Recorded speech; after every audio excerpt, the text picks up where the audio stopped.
কোরআন থেকে যদি কেউ মুখটা ফিরিয়ে নেয়, ভালো করে বোঝার চেষ্টা করবেন।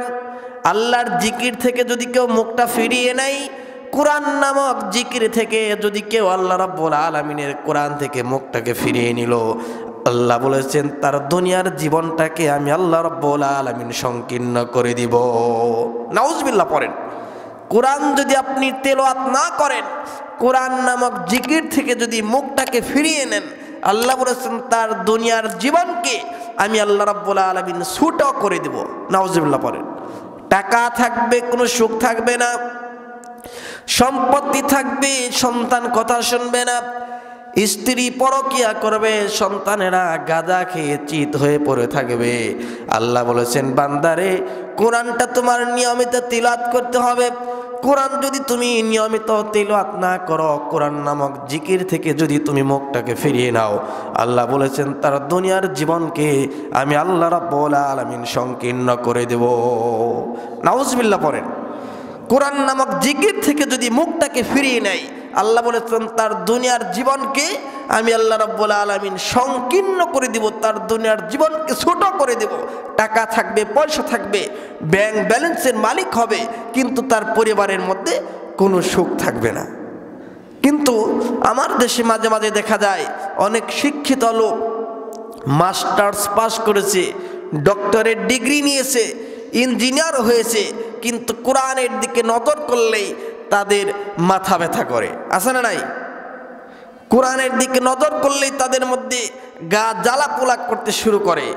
আমার ভাইয়েরা, ইসলাম কোনো ব্যক্তির নয়, ইসলামটা কার? আল্লাহ রাব্বুল আলামিন ইসলামটা দিয়েছেন আমার আপনার জন্য। এই ইসলাম কোথায় থাকবে, কোথায় থাকবে না, এটা মানুষের বলার কোনো অধিকার নাই, ঠিক কি না? বঙ্গবন্ধু শেখ মুজিবুর রহমান অনেক আগে বলেছিলেন, যেই দেশের মানুষ হালের বলদ বিক্রি করে হজে যায়, সেই দেশে ইসলাম ছাড়া অন্য কিছু থাকতে পারে না, ঠিক কিনা? 1975 দেশ স্বাধীনের পরে গাজীপুর থেকে একজন সবজি চাষি, মানে কৃষক, তার ক্ষেত থেকে টাটকা তরুণ কিছু সবজি নিয়ে সে ধানমন্ডির 32 নম্বরে শেখ মুজিবুর রহমানের সঙ্গে দেখা করার জন্য গিয়েছিলেন।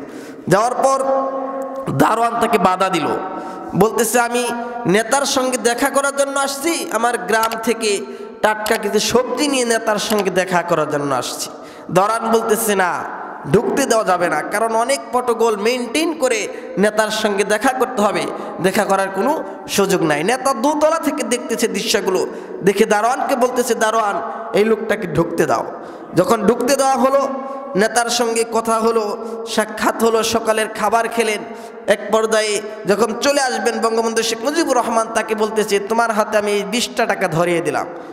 ওই লোকটা বলতেছে, আমি তো আপনাকে সবজি দেওয়ার জন্য এসেছি, আপনাকে মহব্বত করি, ভালোবাসি বিদায় সবজি দেওয়ার জন্য এসেছি, আমি তো সবজি বিক্রি করার জন্য আসি নাই, অসম্ভব ব্যাপার, আমি এই টাকা নেব না। এক পর্যায়ে টাকা না নিয়ে যখন গেট থেকে বের হয়ে আসতেছিলেন, দারোয়ানকে বঙ্গবন্ধু বললেন, দারোয়ান এই 20টা টাকা ওই কৃষকের হাতে তুমি ধরিয়ে দাও। দুতলা থেকে দারোয়ান নেমে সেই লোকটার হাতের মধ্যে 10 টাকা ধরিয়ে দিয়ে বলতেছে, এই যে ধরো 10টা টাকা নেতা তোমাকে দিয়েছে। কয় টাকা দিয়েছে? নেতা দিল 20 টাকা, আর দারোয়ান বলতেছে কয় টাকা? 10 টাকা তোমাকে নেতা দিয়েছে। এক পর্যায়ে সেই লোক বলতেছে, না আমি তো টাকা নেওয়ার জন্য আসি নাই, সবজি বিক্রি করার জন্য আসি নাই, আমি নেতাকে মহব্বত করি, ভালোবাসি বিদায় সবজি টাটকা সবজি নিয়ে দেখা করার জন্য এসেছি, চলো আমি নেতার কাছে যাব। নেতার কাছে গিয়ে বলতেছি, নেতা আপনার কাছ থেকে টাকা নেওয়ার জন্য আসি নাই, এই ধরেন আপনার 10 টাকা। কয় টাকা? 10 টাকা। নেতা মাথায় হাত দিয়ে চিন্তা করলেন আর বললেন, যেই দেশে দুতলা থেকে নামতে নামতে নিচতলায় নামতে নামতে 20 টাকা থেকে 10 টাকা হয়, সে দেশে আমি কিসের উন্নয়ন করব? ঠিক কিনা? অনেকগুলো কথা তিনি বলেছিলেন, তার মধ্যে একটা কথা ছিল, আমার ডানে চোর, বামে চোর, সামনে চোর, পিছনে চোর, এই দেশের মানুষের কি উন্নয়ন আমি করব? সেই বক্তব্যগুলো এখনো আছে না নাই? এগুলো কোনো কিছুই হতো না যদি মানুষ জিকির করতো কার? আল্লাহর জিকির।